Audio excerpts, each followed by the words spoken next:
Unit 4 Plant Physiology. The description of structure and variation of the living organisms over a period of time ended up as two apparently irreconcilable perspectives on biology. The two perspectives essentially rested on two levels of organization of life forms and phenomenon. One described at organismic and above level of organization, while the second described at cellular and molecular level of organization. The first resulted in ecology and related disciplines. The second resulted in physiology and biochemistry.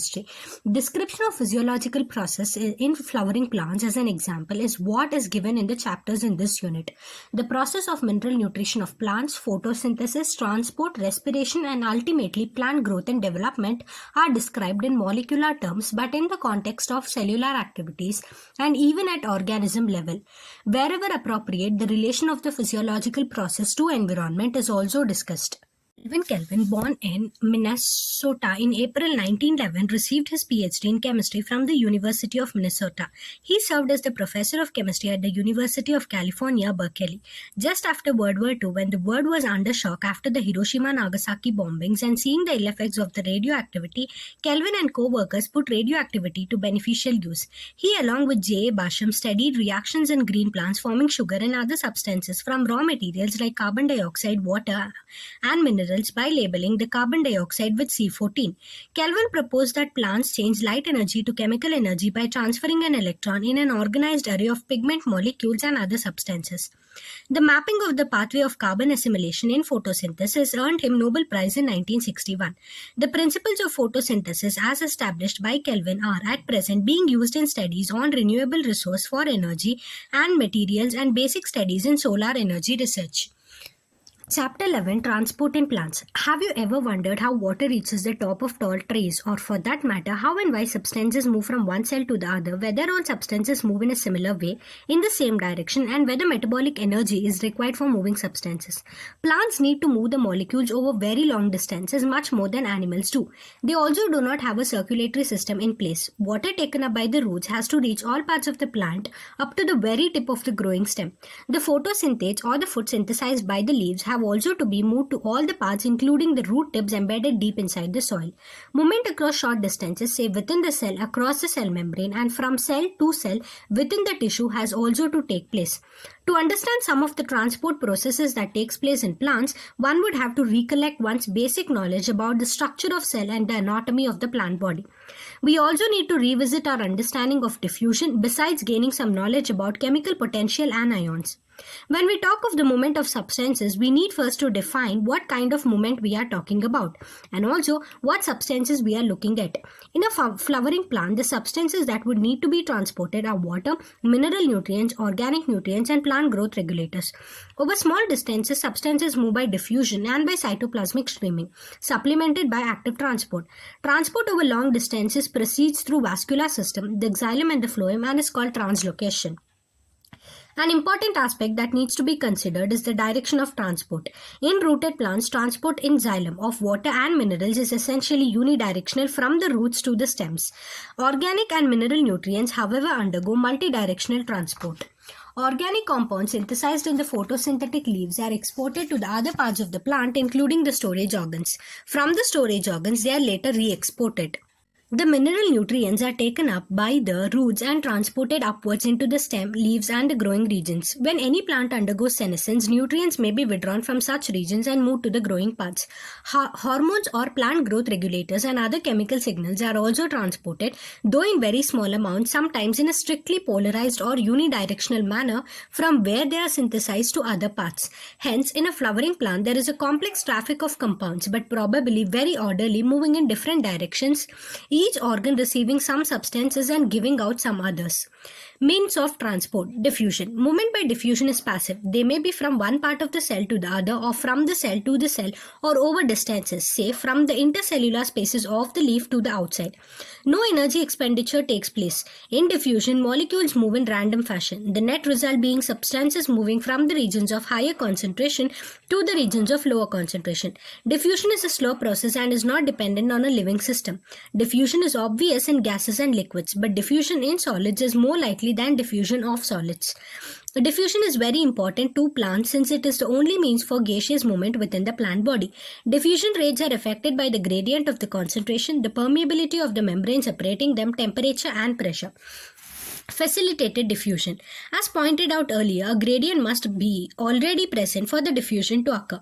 The diffusion rates depends on the size of the substances. Obviously, smaller substances diffuse faster. The diffusion of any substance across a membrane also depends on its solubility in the lipids, the major constituent of the membrane. Substances soluble in lipids diffuse through the membrane faster. Substances that have a hydrophilic moiety find it difficult to pass through the membrane. Their movement has to be facilitated. Membrane proteins provide sites at which such molecules cross the membrane. They do not set up a concentration gradient. A concentration gradient must already be present for the molecules to diffuse even if facilitated by the proteins. This process is called facilitated diffusion. In facilitated diffusion, special proteins help move substances across the membranes without expenditure of ATP energy. Facilitated diffusion cannot cause net transport of molecules from low to a high concentration. This would require input of energy. Transport rate reaches a maximum when all of the protein transporters are being used, which is called saturation. Facilitated diffusion is very specific. It allows cell to select substances for uptake. It is sensitive to inhibitors which react with the protein side chains. The proteins form channels in the membrane for the molecules to pass through. Some channels are always open, others can be controlled. Some are large, allowing a variety of molecules to cross. The porins are the proteins that form large pores in the outer membranes of the plastids, mitochondria, and some bacteria, allowing molecules up to the size of small proteins to pass through. Figure 11.1 shows an extracellular molecule bound to a transport protein. The transport protein then rotates and releases the molecule inside the cell. Example, water channels made up of 8 different types of aquaporins. Passive sympaths and antipodes. Some carrier or transport protein allows diffusion only if two types of molecules move together. In a sympath, both the molecules cross the membrane in the same direction. In an antipode, they move in opposite direction. When a molecule moves across a membrane independent of the other molecule, the process is called as unipode. Active transport. Active transport uses energy to transport and pump molecules against a concentration gradient. Active transport is carried out by specific membrane proteins. Hence, different proteins in the membrane play a major role in both active as well as passive transport. Pumps are the proteins that use energy to carry the substances across the cell membrane. These pumps can transport the substances from a low concentration to a high concentration, which is uphill transport. Transport rate reaches a maximum when all the protein transporters are being used or are saturated. Like enzymes, the carrier protein is very specific in what it carries across the cell membrane. These proteins are sensitive to inhibitors that react with the protein side chains.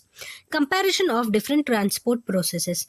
Table 11.1 gives a comparison of the different transport mechanisms. Proteins in the membrane are responsible for facilitated diffusion and active transport and hence show common characteristics of being highly selective. They are liable to saturate, respond to inhibitors and are under hormonal regulation. But diffusion, whether facilitated or not, takes place only along a gradient and do not use energy. Plant-water relations. Water is essential for all the physiological activities of the plant and plays an important role in all living organisms. It provides the medium in which most substances are dissolved. The protoplasm of the cells is nothing but water in which different molecules are dissolved and several particles are suspended. A watermelon has over 92% water. Most herbaceous plants have only about 10 to 15% of its fresh weight as dry matter. Of course, distribution of water within a plant varies. Woody parts have relatively very little water, while soft parts mostly contain water. A seed may appear dry, but it still has water. Otherwise, it would not be alive and respiring. Terrestrial plants take up huge amount of water daily, but most of it is lost to the air through evaporations from the leaves, that is transpiration.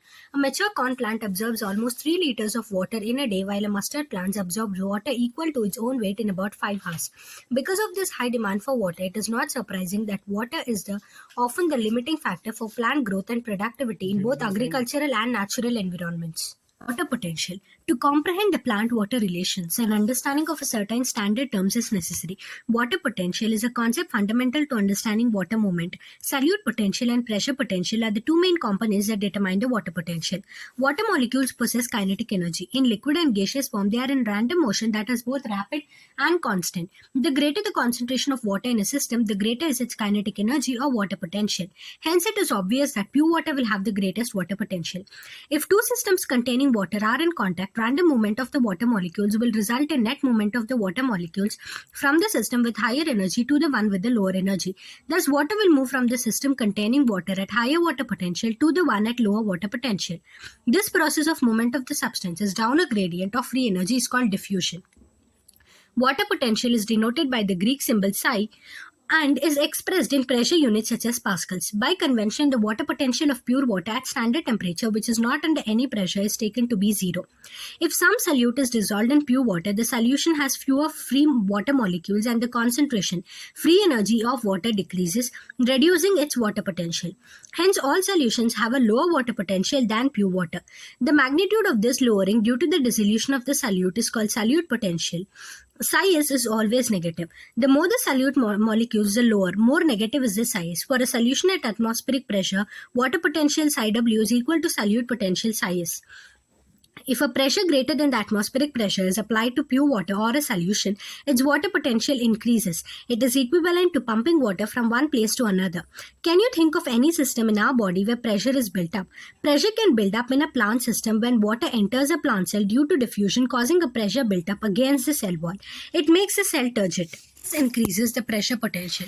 Pressure potential is usually positive, though in plants negative potential or tension in the water column in the xylem plays a major role in water transport upper stem. Pressure potential is denoted by psi p.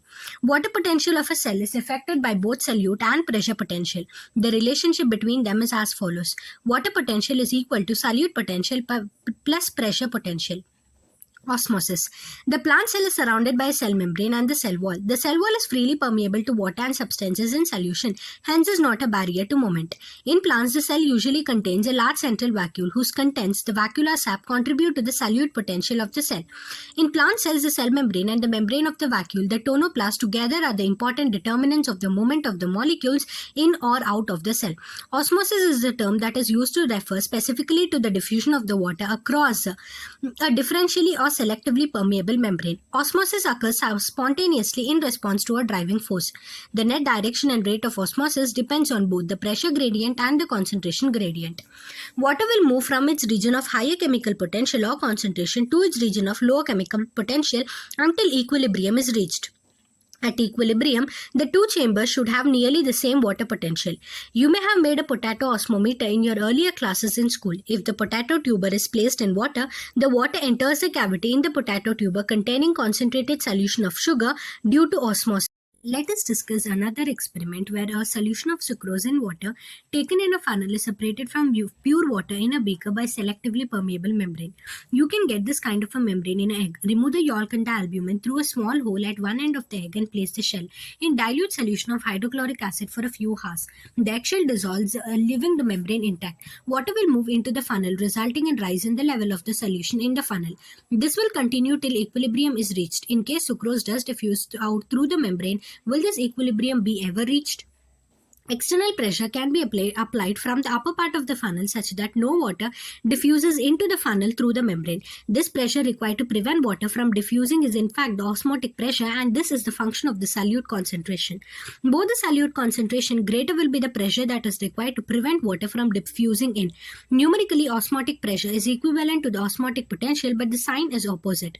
Osmotic pressure is the positive pressure applied while osmotic potential is the negative. Plasmolysis. The behavior of the plant cells or the tissues with regard to water movement depends on the surrounding solution. If the external solution balances the osmotic pressure of the cytoplasm, it is said to be isotonic. If the external solution is more dilute than the cytoplasm, it is hypotonic, and if the external solution is more concentrated, it is hypertonic. Cells swell in hypotonic solutions and shrink in hypertonic ones. Plasmolysis occurs when water moves out of the cell and the cell membrane of the plant cell shrinks away from its cell wall. This occurs when the cell or the tissue is placed in a solution that is hypertonic, that is, has more solutes to the protoplasm. Water moves out. At first, it is lost from the cytoplasm and then from the vacuole. The water, when drawn out of the cell through the diffusion into the extracellular outside the cell fluid, causes the protoplast to shrink away from the walls. The cell is said to be plasmolysed. The movement of the water occurred across the membrane, moving from an area of higher water potential, that is cell, to an area of lower water potential outside the cell. What occupies the space between the cell wall and the shrunken protoplast is in the plasmolysed cell. When the cell or the tissue is placed in an isotonic solution, there is no net flow of water towards the inside or outside. If the external solution balances the osmotic pressure of the cytoplasm, it is said to be isotonic. When water flows into the cell and out of the cell and are in equilibrium, the cell is said to be flaccid. The process of plasmolysis is usually reversible.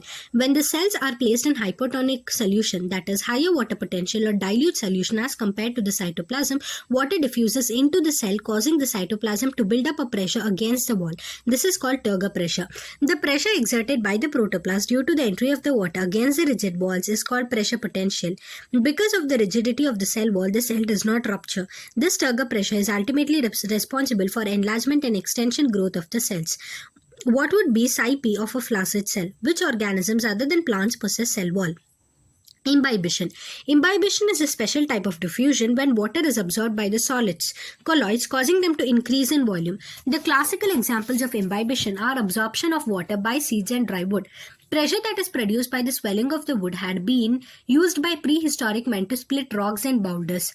If it were for not the pressure due to imbibition, seedlings would not have been able to emerge out of the soil into the open. They probably would not have been able to establish. Imbibition is also diffusion since water movement is along a concentration gradient. The seeds and other such materials have almost no water, hence they absorb water easily. Water potential gradient between the absorbent and the liquid imbibed is essential for imbibition. In addition, any substance to imbibe any liquid, affinity between the adsorbent and the liquid is also a prerequisite. Long distance transport of water. Some earlier stage, you might have carried out an experiment where you had placed a twig bearing white flowers in colored water and had watched it turn color. On examining the cut end of the twig after a few hours, you had noted the region through which the color water moved. This experiment very easily demonstrated that the path of the water movement through the vascular bundles, more specifically the xylem. Now we have to go further and try and understand the mechanism of movement of water and other substances up a plant. Long distance transport of substances within a plant cannot be by diffusion alone. Diffusion is a slow process. It can account only for short distance movement of molecules. For example, the movement of a molecule in a typical plant cell about 50 micrometer takes approximately 2.5 seconds. At this rate, you can calculate how many years it would take for the movement of molecules over a distance of 1 meter within a plant by diffusion alone. In large and complex organisms, often substances have to be moved long distances. Sometimes the sites of production or absorption and the site of storage are too far from each other. Diffusion or active transport alone would not suffice. Special long-distance transport systems become necessary so as to move the substances across long distances and at a much faster rate. Water and minerals and food are generally moved by mass bulk flow system. Mass flow is the movement of substances in bulk and mass from one point to another as a result of pressure differences between the 2 points. It is a characteristic of mass flow that substances, whether in solution or in suspension, are swept along at the same pace in a flowing river. This is unlike diffusion, where different substances move independently depending on the concentration gradient. Bulk flow can be achieved either through a positive hydrostatic gradient, example in a garden hose, or a negative hydrostatic pressure gradient, example suction through a straw. The bulk movement of substances through the conducting or the vascular tissues of plants is called translocation. Do you remember studying cross-sections of roots, stems, and leaves of higher plants and studying the vascular system? The higher plants have highly specialized vascular tissues, the xylem and phloem. Xylem is associated with translocation of mainly water, mineral salts, some organic nitrogen and hormones from roots to the aerial parts of the plants. The phloem translocates a variety of organic and inorganic solutes, mainly from the leaves to other parts of the plant. How do plants absorb water? We know that the roots absorb most of the water that goes into the plants. Obviously, that is why we apply water to the soil and not to the leaves. The responsibility of absorption of water and minerals is more specifically the function of the root hairs that are present in millions at the tips of the root. Root hairs are thin-walled, slender extensions of the root epidermal cells that greatly increase the surface area for absorption. Water is absorbed along with mineral solutes by the root hairs purely by diffusion. Once water is absorbed by the root hairs, it can move deeper into the root layers by two distinct pathways. One is the apoplast pathway and the other one is the symplast pathway. The apoplast is the system of adjacent cell walls that is continuous throughout the plant except at the Casparian strips of the endodermis in the roots. The apoplast apoplastic movement of the water occurs exclusively through the intercellular spaces and the walls of the cells. Movement through the apoplast does not involve crossing the cell membrane. This movement is dependent on the gradient. The apoplast does not provide any barrier to water movement, and water movement is through mass flow. As water evaporates into the intercellular spaces or the atmosphere, tension develops in the continuous stream of water in the apoplast. Hence, mass flow of water occurs due to the adhesive and cohesive properties of water. The symplastic system is the system of interconnected protoplasts. Neighboring cells are connected through cytoplasmic strands that extend through the plasmodesmata. During symplastic movement, the water travels through the cells, their cytoplasm. Intercellular movement is through the plasmodesmata. Water has to enter the cells through the cell membrane, hence the movement is relatively slower. Movement is again down a potential gradient. Symplastic movement may be aided by cytoplasmic streaming. You may have observed cytoplasmic streaming in the cells of hydrilla leaf. The movement of chloroplast due to streaming is easily visible. Most of the water flow in the roots occurs via the apoplast since the cortical cells are loosely packed and hence offer no resistance to water movement. However, the inner boundary of the cortex, the endodermis, is impervious to water because of a band of suberized matrix called the Casparian strip. Water molecules are unable to penetrate the layer, so they are directed to wall regions that are not suberized into the cells, proper through the membranes. The water then moves through the symplast and again crosses a membrane to reach the cells of the xylem. The movement of the water through the root layers is ultimately symplastic in the endodermis. This is the only way water and other solutes can enter the vascular cylinder. Once inside the xylem, water is again free to move between the cells as well as through them. In young roots, water enters directly into the xylem vessels and or tracheates. These are non-living conduits and so are parts of the apoplast. The path of the water and the mineral ions into the root vascular system is summarized in figure 11.7. Some plants have additional structures associated with them that help in water and mineral absorption. A mycorrhiza is a symbiotic association of a fungus with the root system. The fungal filaments form a network around the young root or they penetrate the root cells.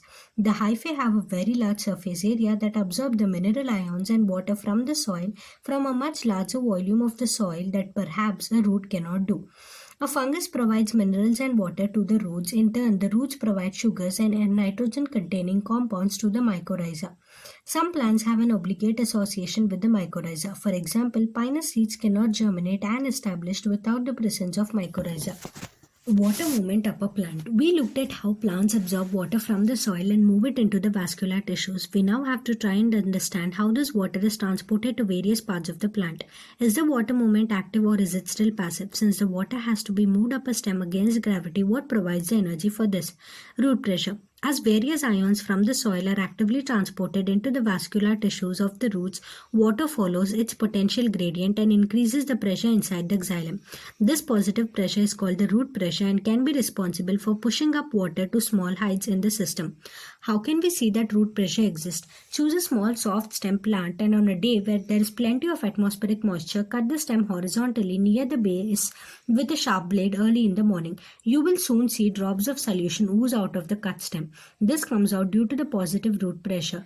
If you fix a rubber tube to the cut stem as a sleeve, you can actually collect and measure the rate of exudation and also determine the composition of the exudates. Effect of root pressure is also observable at night and early morning when evaporation is low and excess water collects in the form of droplets around special openings of veins near the tip of grass blades and leaves of many herbaceous parts. Such water loss in its liquid phase is known as guttation. Root pressure can at best only provide a modest push in the overall process of water transport.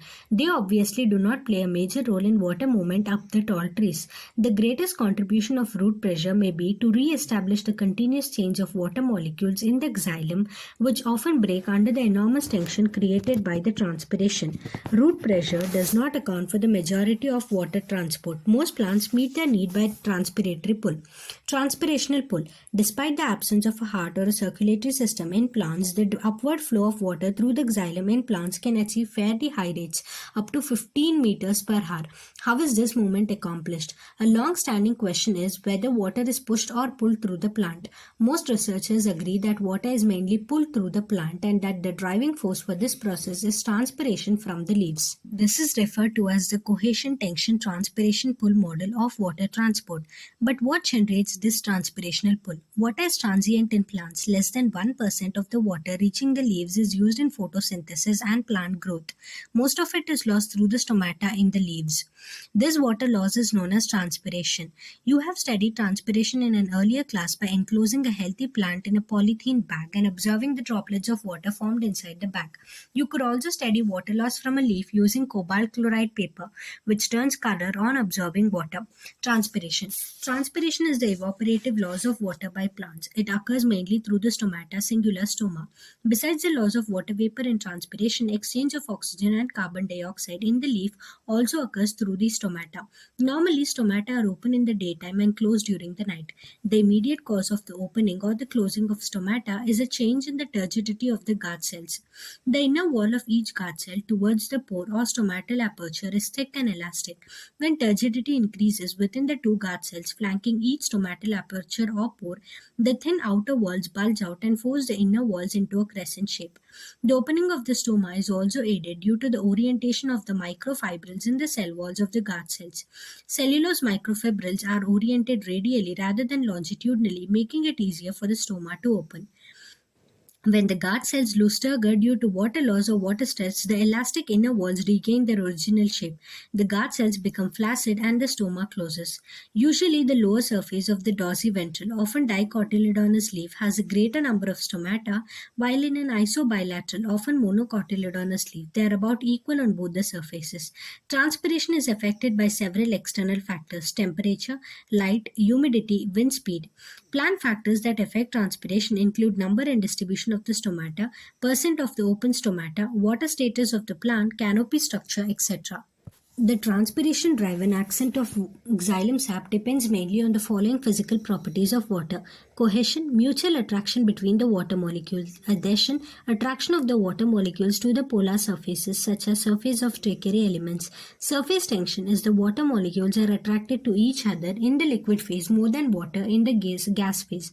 These properties give water high tensile strength, that is, an ability to resist a pulling force, and high capillarity, that is, the ability to rise in the tubes. In plants, capillarity is aided by the small diameter of the trachary elements, the tracheids, and the vessel elements. The process of photosynthesis requires water. The system of xylem vessels from the root to the leaf vein can supply the needed water. But what force does a plant use to move water molecules into the leaf parenchyma cells where they are needed? As water evaporates through the stomata, since the thin film of water over the cells is continuous, it results in pulling of water molecule by molecule into the leaf from the xylem. Also, because of lower concentration of water vapor in the atmosphere as compared to the substomatal cavity and the intercellular spaces, water diffuses into the surrounding air. This creates a pull. Measurements reveal that the forces generated by transpiration can create pressure sufficient to lift a xylem-sized column of water over 30 meters high.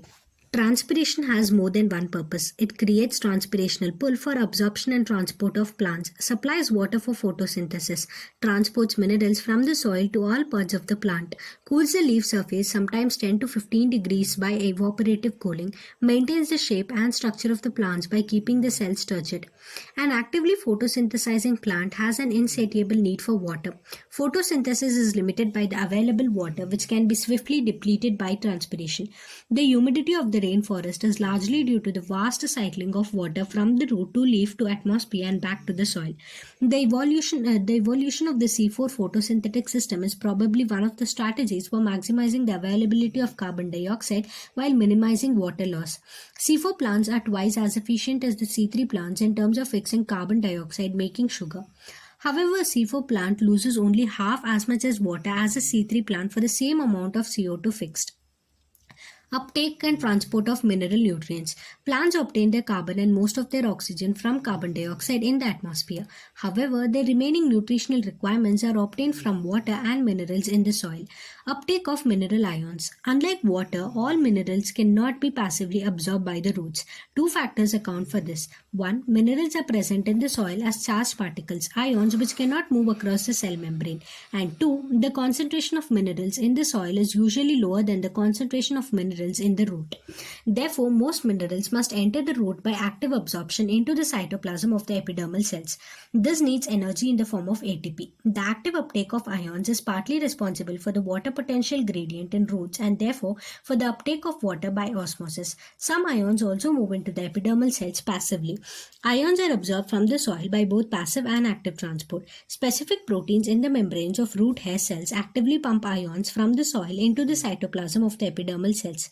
Like all cells, the endodermal cells have many transport proteins embedded in their plasma membrane. They let some solutes cross the membrane but not others. Transport proteins of endodermal cells are control points where a plant adjusts the quantity and the type of the solute that reach the xylem. Note that the root endodermis, because of the layer of suberin, has the ability to actively transport ions in one direction only. Translocation of mineral ions. After the ions have reached the xylem through active or passive uptake or combination of the two, their further transport up the stem to all parts of the plant is through the transpiration stream. The chief sinks for the mineral elements are the outgrowing regions of the plant, such as the apical and the lateral meristem, young leaves, developing flowers, fruits and seeds, and the storage organs. Unloading of the mineral ions occurs at the fine vein endings through diffusion and active uptake by these cells.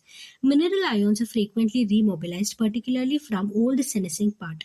Older dying leaves export much of their mineral content to younger leaves. Similarly, before leaf fall in deciduous plants, minerals are removed to other plants. Elements most readily mobilized are phosphorus, sulfur, nitrogen, and potassium. Some elements that are the structural components like calcium are not remobilized. An analysis of the xylem exudates show that though some of the nitrogen travel as inorganic ions, much of it is carried in the organic form as amino acids and related compounds. Similarly, small amount of phosphorus and sulfur are carried as organic compounds. In addition, small amount of exchange of materials thus takes place between xylem and the phloem. Hence, it is not that we can clearly make a distinction and say categorically that xylem exports only inorganic nutrients while phloem transports only organic materials as was traditionally believed. Phloem transport flow from source to sink. Food, primarily sucrose, is transported by the vascular tissue phloem from a source to a sink. Usually, the source is understood to be the part of the plant which synthesizes the food, that is, the leaf, and the sink is the part that kneads or stores the food. But the source and the sink may be reversed depending on the season or the plant's needs. Sugar stored in the roots may be mobilized to become a source of food in the early spring when the buds of the trees act as sink. They need energy for growth and development of the photosynthetic apparatus. Since the source-sink relationship is variable, the direction of movement in the phloem may be upwards or downwards, that is bidirectional. This contrasts with that of the xylem where the movement is always unidirectional, that is upwards. Hence, unlike one-way flow of water in transpiration, food in phloem sap can be transported in any required direction so long as there is a source of sugar and the sink able to use, store or remove the sugar. Phloem sap is mainly water and sucrose, but other sugars, hormones and amino acids are also transported or translocated through the phloem.